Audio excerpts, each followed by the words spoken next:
Jack Schmidt is the director of the Center of Colorado River Studies and endowed chair in Colorado River Studies at Utah State University.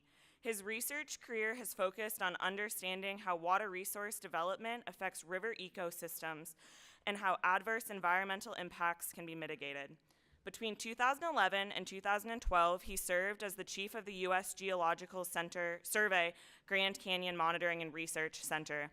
He's been a mentor and inspiration to literally generations of USU students, sometimes in the same family, and also myself. Please join me in welcoming Jack Schmidt.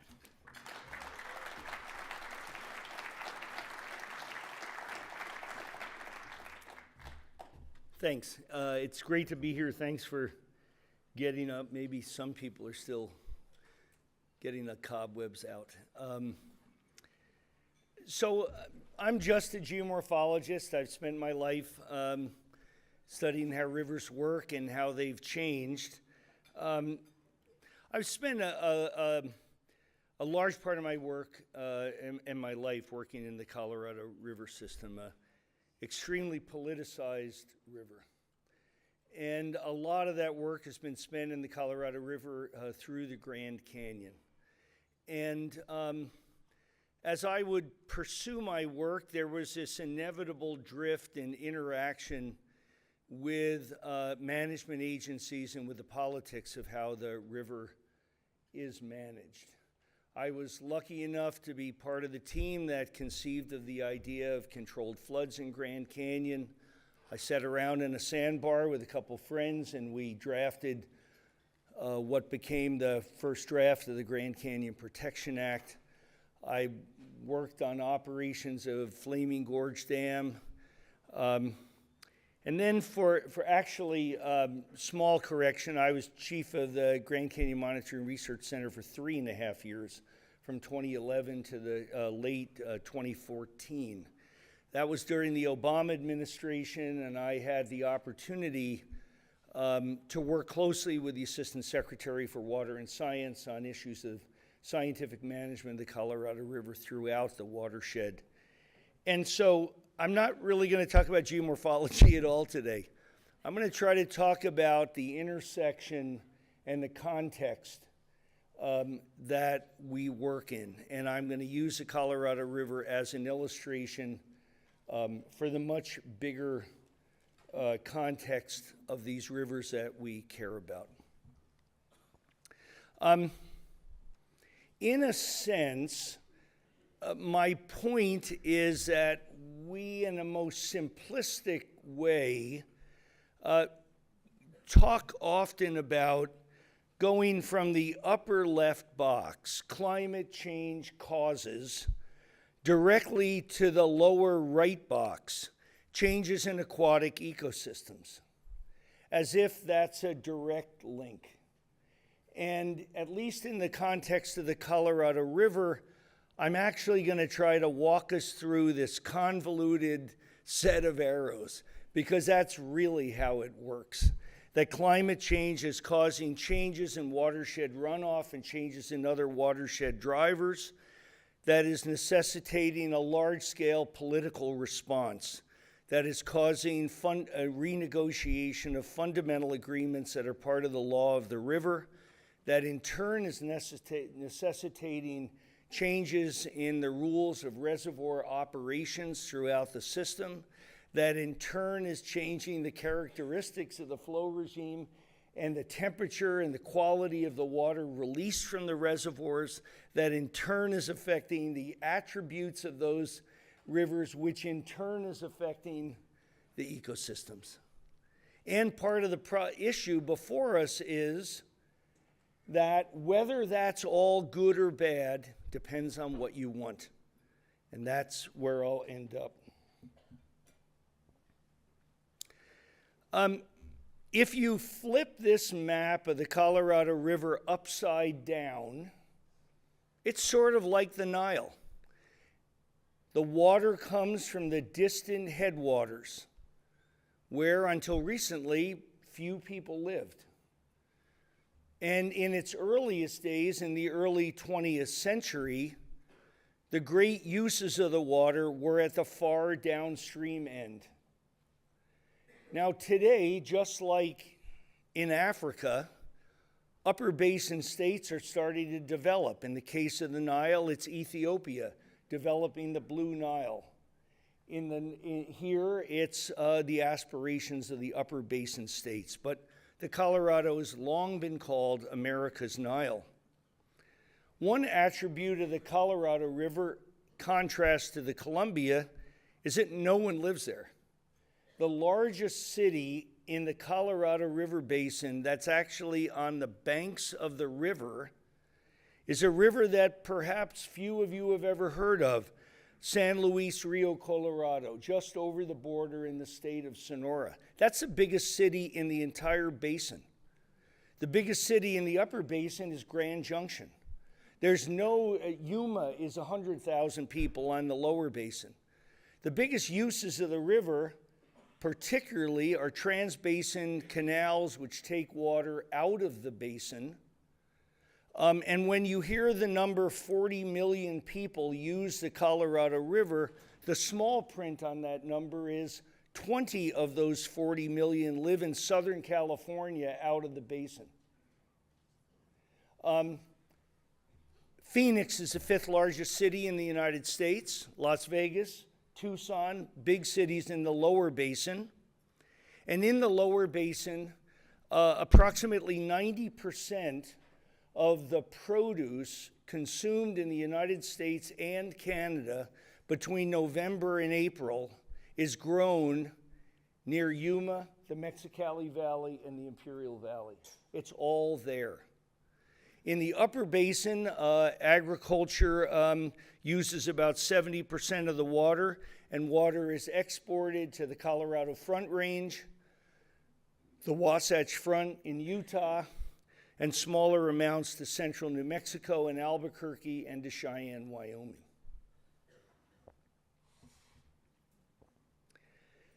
There is an ultimate and approximate cause to the water crisis. The ultimate cause is a warming atmosphere in a snowmelt-dominated system. Growing seasons are longer in the mountains, tree line is rising, soils are drier, less water gets to the streams. Each dot on this graph is the estimate for that year by reclamation of what the flow of the river would be in the absence of any humans, what we call the natural flow. You can see the running average, but I've broken those 3 colored horizontal lines as the averages for different time periods that we generally understand. Today's flows in the 21st century are 13% less than the long-term average from 1930 to 2000. Now, 13% might not seem like a big number, except that everything in the Colorado River is a zero-sum game. Not a drop makes it out of the basin. So if the supply goes down, it comes out somewhere because nothing is coming out of the basin. So that's why these numbers are such a big deal. In the lower, I just looked it up on, I'm not sure what the number really is, but what I saw on the internet was that Columbia River has a mean annual flow of something like 200,000 or 200 million acre feet a year. The Colorado River is 10% of that. So it's not a river in your world. It's just a river in my world, okay? And then in the lower right, you can see the differences, the wide variability in flow from year to year. The wettest year of the 21st century, the mean annual flow was a little over 20 million acre feet.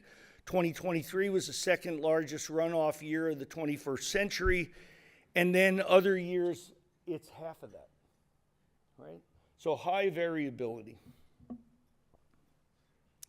Now, in blue here, I've just represented these annual flows from year to year since 1981. A nuance here is that I've added in the total natural flow coming out of the upper basin, plus about 800,000 acre feet that comes into the river in the Grand Canyon. There's a whole bunch of spring-fed streams in the Grand Canyon. If you've been in the Grand Canyon, you know those big streams, and a little bit further downstream. So the blue line is the supply to the basin. The red line I've added of all of the data that exists, and it's all over the place in obscure places. That's the total consumptive use of the 7 basin states, plus the evaporation from all the reservoirs, plus some evapotranspiration losses, and it includes uses by Mexico. So red line, and the only thing it doesn't include is the Gila River for an obscure set of legal reasons I won't cover. So the red is how much people use. So when the blue line is higher than the red line, we've got excess water in the system. When the blue line is less than the red line, that's a deficit, okay? One thing, you might have an image that the water crisis that you read and heard so much about in 2020 to 2022 is because use keeps growing. Actually, consumptive uses and losses in the basin reached their peak in 2000. It isn't perpetually going up. It was in its peak in 2000. That was 20 years ago. If you average the numbers for the 21st century, the total average supply over a little more than 20 years is 13.6 million acre feet. The total consumptive uses and losses in the basin in the same period of time, slightly more than 15.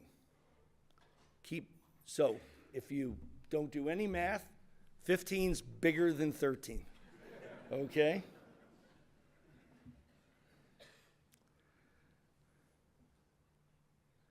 Well, how in the world do you use more than you have for more than 20 years? Well, the 2 largest reservoirs in the United States by way of capacity are Lake Mead and Lake Powell on this tiny river. And those reservoirs and the whole system was essentially full in 1999 as we turned into the 21st century.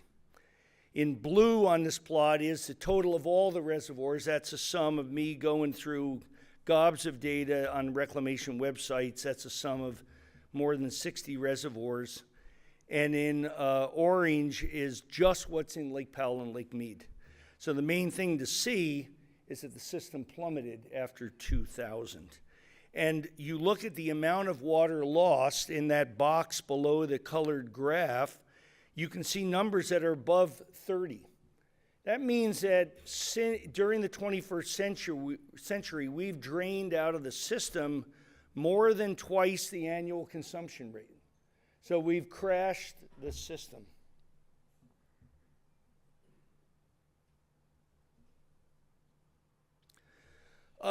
Just a quick aside for anybody who knows the basin.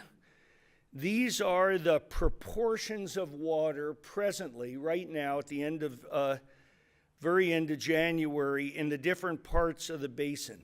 More than 60% of all the water in storage in the system is just in Powell and Mead, period. Slightly less than 30% is in everything in the upper basin upstream of Powell. And 8% is in Lake Mojave and Lake Havasu. So all of the action is about Powell and Mead, right? And during the really big years, 80% of the water's in Powell and Mead. So it's all about Powell and Mead. The system now is well less than 40. Powell and Mead are less than 40% full right now.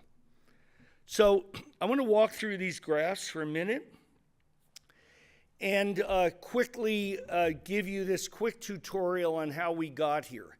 And the message is that it's not a simple story that, over time we slowly were using more and more water, and then suddenly, what a surprise, we didn't have any water in 2020 to 2022. That's not what happened. The system crashed between 2000 and 2004. And I've circled on the lower right graph this 5-year period when we were consuming much more water than was the supply. And although the use rate decreased slowly, it didn't reduce at a rate commensurate with the change in supply. And so the only way that deficit was maintained, what high consumption was maintained, was simply to drain the system.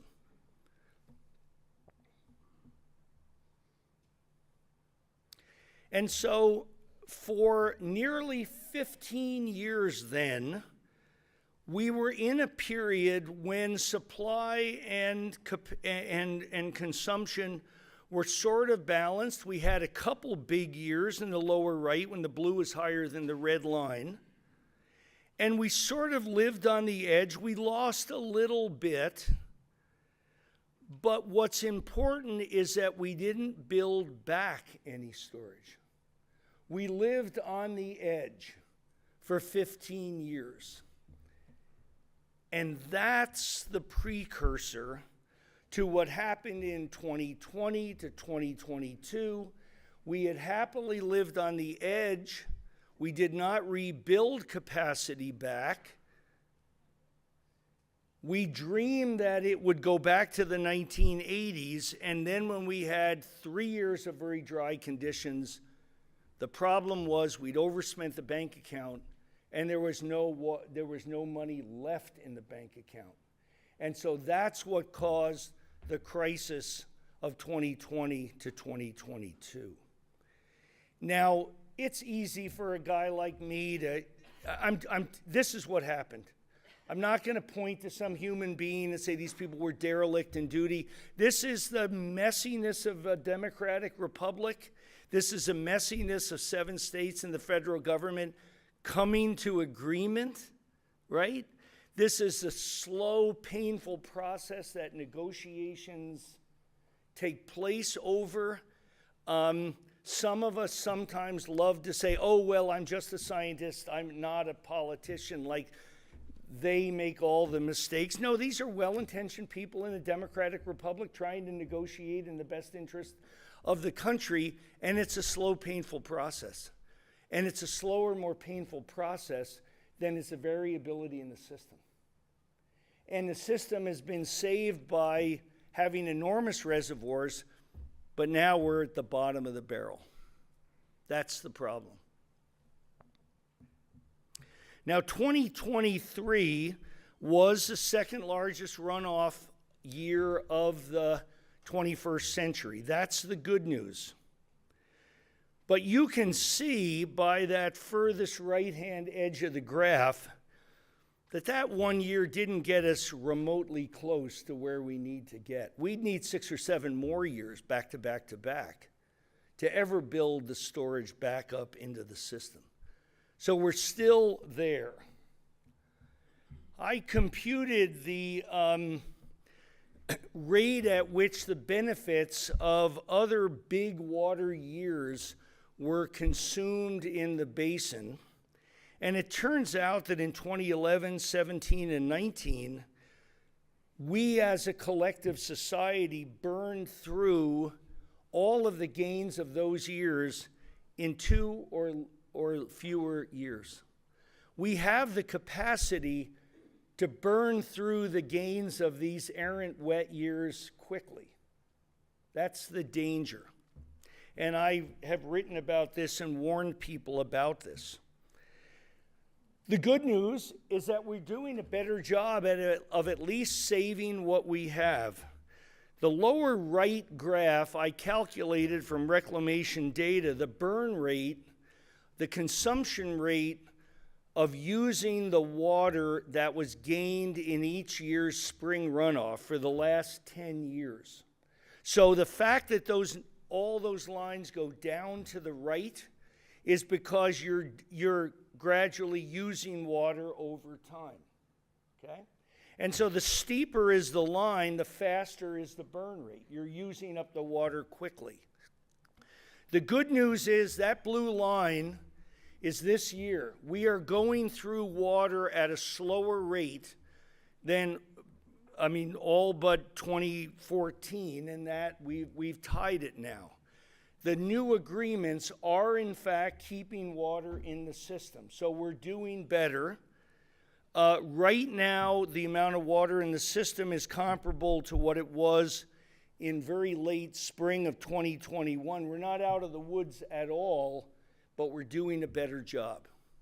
But we've got an immense way to go.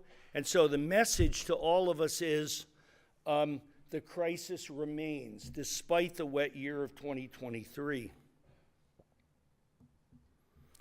Let's just take a quick look at where the water gets used and how and what the nature of the negotiations are. Most of the water is used in the lower basin. California is the big user. These data include the estimated consumptive uses in 2023 that have been just released by Reclamation. And you can see that the California number goes down steeply in this 2023 year, and that Arizona has cut its use as well. And in the table in the bottom, you can see, if you compare the dark number of the latest estimate with the averages before, California, Arizona have significantly cut their uses. That's what we want them to do. In the upper basin, things just sort of go along as usual, but the sum of all the water use in the upper basin is slightly only more than half of what's used in the lower basin. So all the action is in the lower basin, okay? The upper basin is trying to say, we only use half. We'll be damned if we're going to cut any use. You make all the use, you make all the cuts down there. And there's logic to that. You can understand that argument. The upper basin says, well, we're going to grow sometime. In this analysis, we plotted in those dashed lines every former published projection of how much more water the upper basin would use in the future.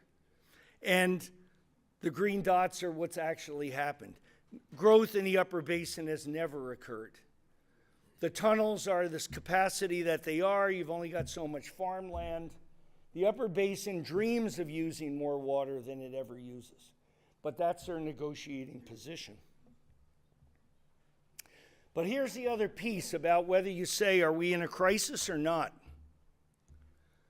This is a paper that Brian Richter led that a bunch of us contributed to that's now in press at Nature Communications, in which we summed all of the water uses in the entire Colorado River Basin, as well as all the use areas to which water is exported.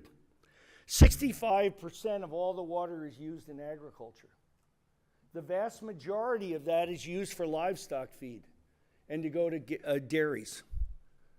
And a whole lot of that water is used to grow alfalfa in the Imperial Valley, and a whole lot of that water is used to grow livestock feed in the upper basin. You could say, if you get away from the politics of upper basin, lower basin, we had a compact, we cut a deal, maybe this isn't such a crisis. I mean, we're growing alfalfa and we're reducing water use to one of the biggest economies on earth, Southern California, the fifth largest city in the United States, Phoenix, what have you. You know, is that a logical thing for the United States to do? I've got a few friends here from Utah. Please don't report that. I live in the upper basin. I may be retired, but I'll still lose everything if the state government hears me say that. But keep that in mind, please. Keep that in mind. It's all about agriculture, and part of this is keeping on growing alfalfa. All right. So here's the present situation. Here is the result of all these consumptive uses, climate change. All the water comes out of the upper basin, 12.5 million acre feet. We've got consumptive uses upstream of Powell. In red, I've got all the consumptive uses. And then the thing to keep in mind is a whole lot of water still goes through the Grand Canyon. When we talk about A River No More, a famous book written by Philip Fradkin,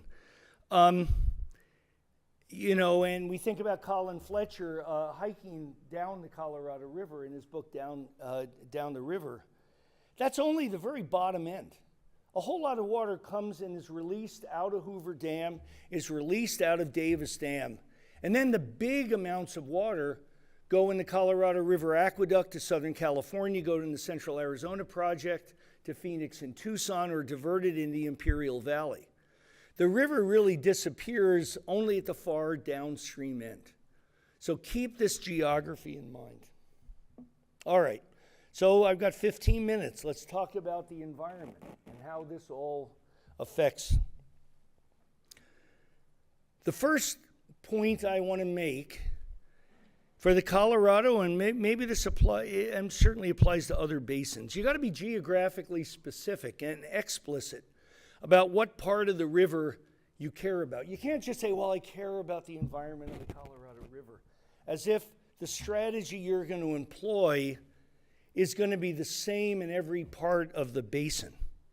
At the far downstream end in the delta, the amount of water in the river is 0, okay? That's a problem.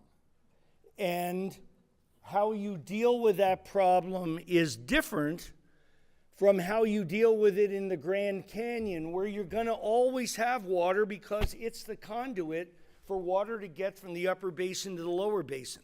So you're never going to run out of water because it's still got to go to California and Arizona and Mexico, what have you. In the upper basin, we have long segments of rivers between the dams, and I, like many of you, are renewed by every river trip that I and you get to do in all those fabulous river segments. But think about the fact that every piece of the river has a different kind of problem. And you don't just use lazy language like we care about the environment.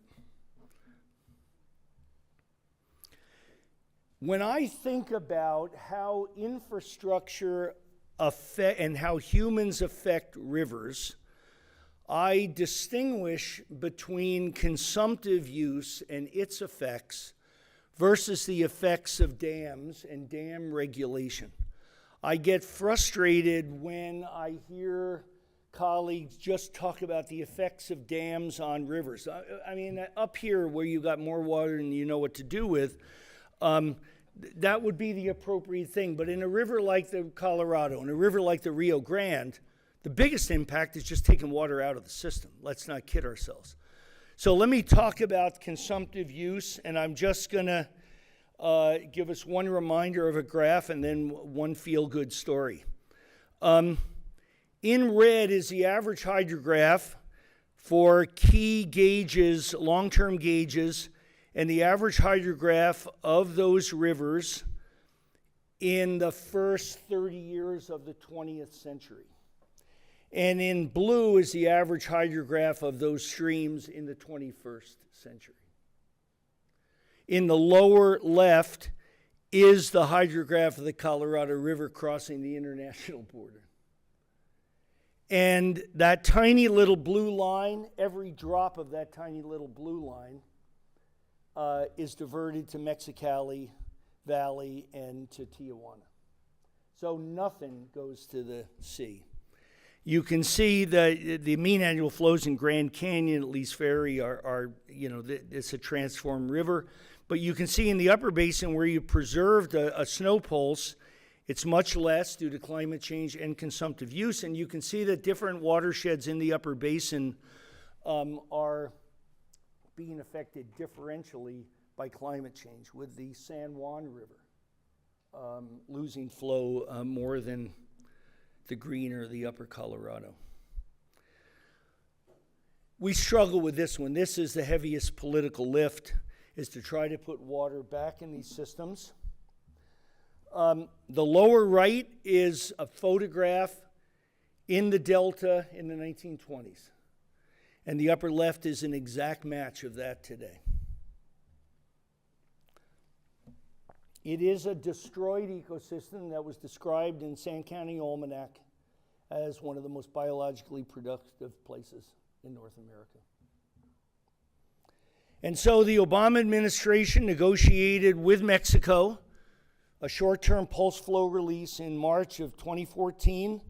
This is the river near San Luis. The water is just beginning to show up, and a few days later, that's what the river looked like, and a city of nearly 200,000 people turned out and engulfed the river, and people had never seen it. And it was, I led a group of interior leadership down to see this. It was certainly one of the most emotional things I've ever seen in my life. And then the river dried up, and we're back to where it was. But we should never forget the value of this. But we should also remember the enormous political lift just to accomplish this. I want to remind our friends in the Upper Basin that the same problem exists in the Upper Basin. On the Dolores, the Duchesne, the Price, the San Rafael, those are rivers that have almost entirely been dried up. And when we talk about environmental planning and environmental mitigation in the Upper Basin, we often talk about the easy stuff. Oh, it's, reducing a little bit of irrigation in a river that's perennial. The big ones that we need to take on is there are completely dewatered rivers in the Upper Basin as well. The Dolores River by McPhee Reservoir and those diversions, and elsewhere in the Green River Basin. These are also a huge political lift. That graph is the early 20th and early 21st century hydrograph of the Duchesne River in Mighton in northeastern Utah. You can see the complete transformation of the river. That's a river affected by the Central Utah Project. Okay, those are the biggest lifts. The other piece of this is the effect of dams. Okay, so we've got a complete range of the effects of dams from the left, fragmentation of the network, blocking fish migration, trapping of sediment and woody debris, to the far right, hydroelectricity production. I've highlighted what we do about it on the right because those are the things we've implemented. And I'm going to say those are the easy ones. Those are the non-controversial ones. Those are the ones that we feel good about. And I use the term designer flow to mean changes in reservoir operations that do not affect the annual delivery of water or annual release from one side to the other, because that's what intersects with consumptive use. What we want is solutions that feel good, that are little tweaks for 3 or 4 days. And we hope like heck that those designer flows solve the problem of this massive infrastructure. We've implemented macroinvertebrate production enhancement flows, otherwise called bug flows, in Glen Canyon to enhance the food base by simply base loading the plant on Saturday and Sunday during the summer, so that insects can complete their life cycle in a day or two and increase the insect population of Glen Canyon and thereby improve the food base.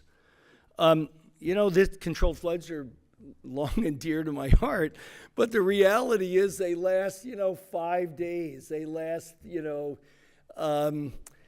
they're half of the flood regime of the old Colorado River, and they only last as long as there's a sediment supply. But these little disturbances do a little bit of good at rebuilding sandbars. But they're non-controversial because there's just not much water involved. There's a little bit of loss of hydropower production, but not much. So those are the things we implement. And we live in a world in which one side wants to cut all the big fancy deals. The lawyers and whoever want to cut the deals on consumptive use. They want to cut them however they cut them. And then they say to the environmental scientists, well, we hope you can come up with some little plan that's not going to upset our negotiation, but which is going to fix every adverse impact that you had. And that's where we've been for decades, and it's controversial. So I just want to finish here and talk about the issues of how decisions about storing water in the two largest reservoirs in the system, Powell and Mead, affect the rivers in between. You all know that the native fishes of the Colorado River Basin are unique. It's the highest degree of endemism of the native fishery of any large watershed in North America. 70% of the species of the native fish are endemic to the Colorado River. And we've got these new characters. We've had catfish in the system and carp in the system since the late 1800s. We've introduced rainbow trout and tailwaters. We've got brown trout in the system, and we've got warm water reservoir fish as well, namely smallmouth bass.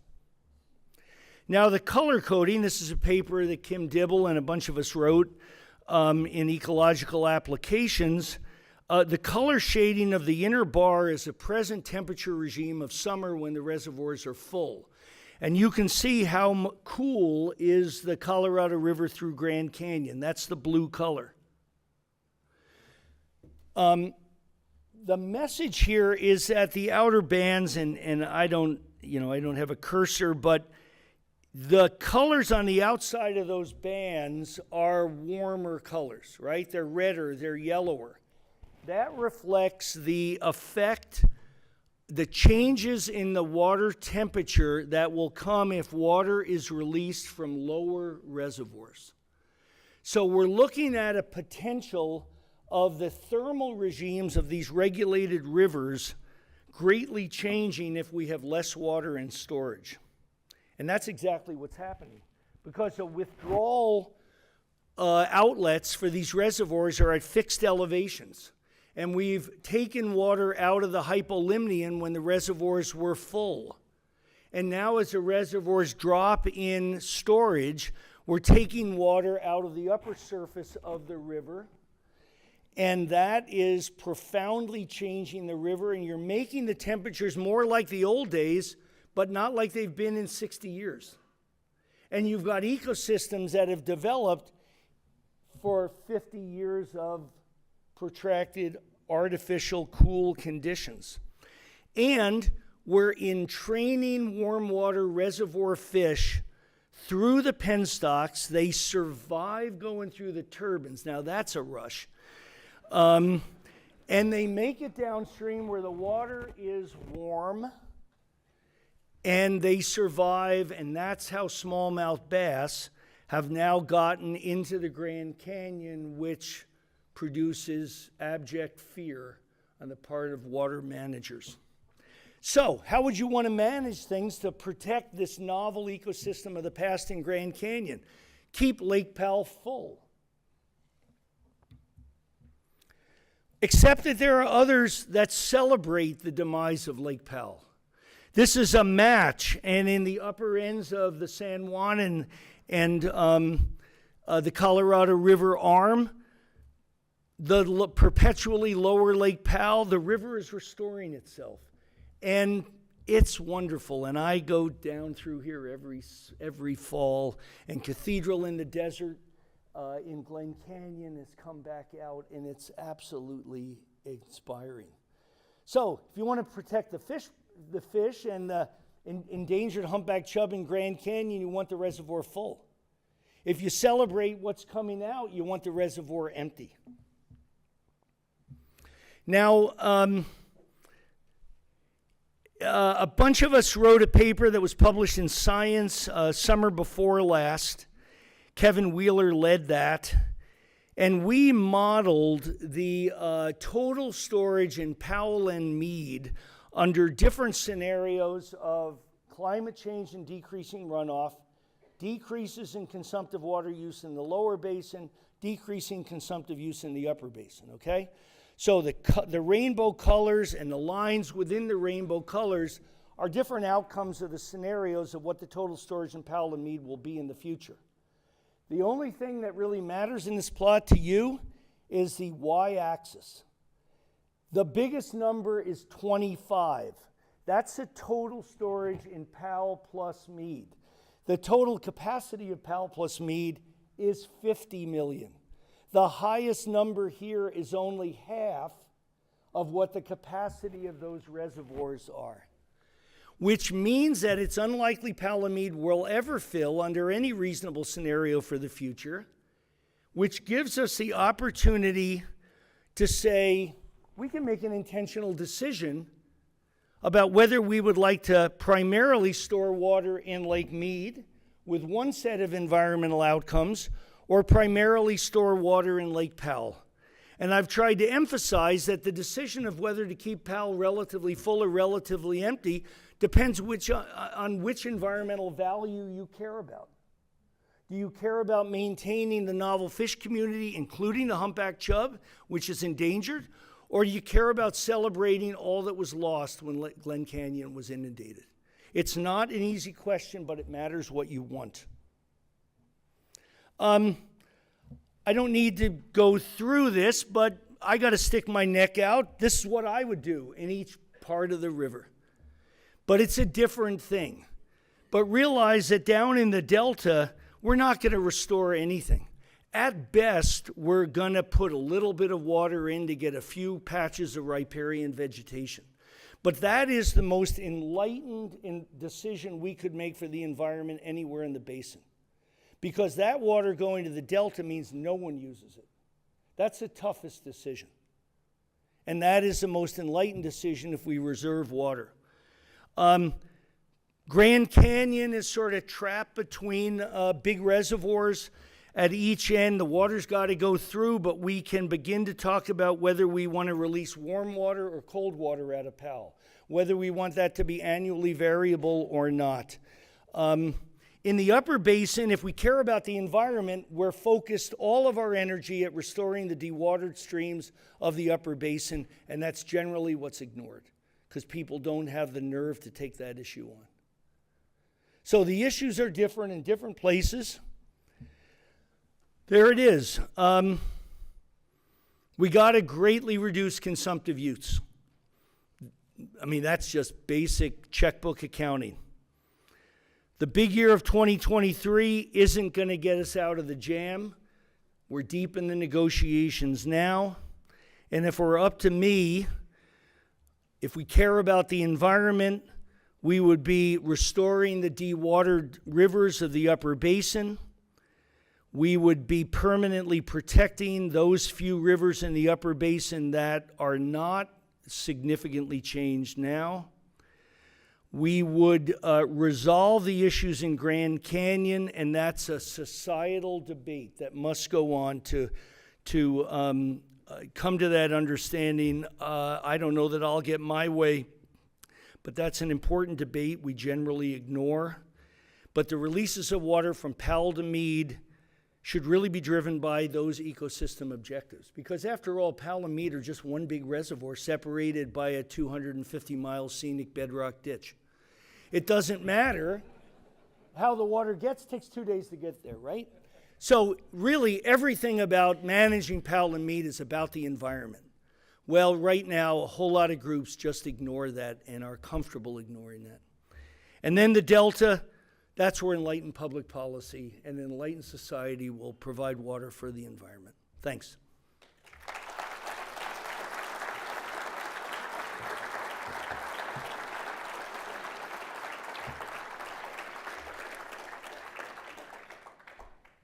Am I over?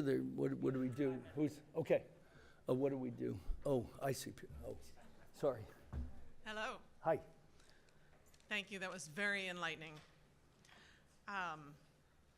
One simple question, wondering if we reduce consumptive use of the surface water, how will that impact the groundwater that is also being heavily used in the entire western U.S.? Well, yeah.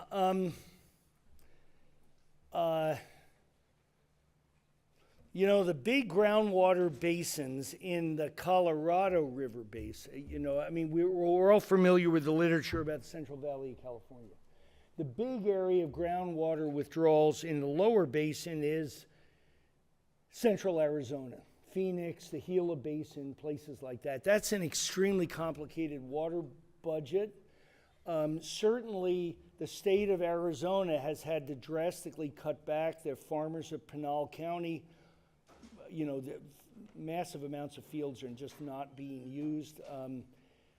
Irrigation is, well, I don't know the answer to that, but it's a small part of the basin. But what I would say would be another manifestation of your question is, as we use water more carefully in the Imperial Valley, what's the effect of that?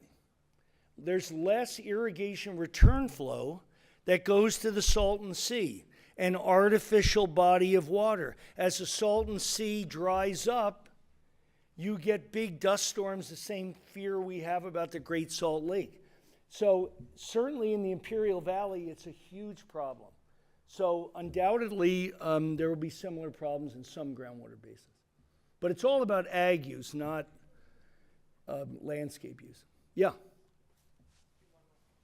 think you guys were lined up first. Oh. You can go. That's fine. All right. Just curious, fascinating presentation and really great way of breaking out the trade-offs that aren't necessarily intuitive. For the native fish assembly in the canyon, what is it that makes them so at risk in what you would think would be a more natural flow regime? And if you were designing a flow regime just for that native fish assembly, what would it be? Is it just that we have invasives on top of them? Yeah, or is it something else? So the thing I would want to then revisit to you, that part of my message was, it's not always about the flow regime. In the case of Grand Canyon, it's about the temperature of that water. It's not about the flow regime. Now, it turns out that why are humpback chub still able to hold on and actually be the biggest population of humpback chub in the entire basin? Because they can go up the Little Colorado River, an unregulated tributary with favorable temperature conditions, and do their thing and then come out into the river. And then in western Grand Canyon, where the river now is much warmer, but non-native fish can't come up out of Lake Mead, the numbers now are estimated are as high as 100,000 humpback chub. When I was running GCMRC, a big number was 10,000. And then it's the voraciousness of smallmouth bass, and at this point I would immediately duck out of the room and say, there are fish biologists who will tell you why they're petrified of smallmouth bass, but it's a predation by that non-native species. Well, no, you're running the show. I mean, I'm a paid talker. I can talk forever. We're out of time. Okay, thanks. Appreciate it.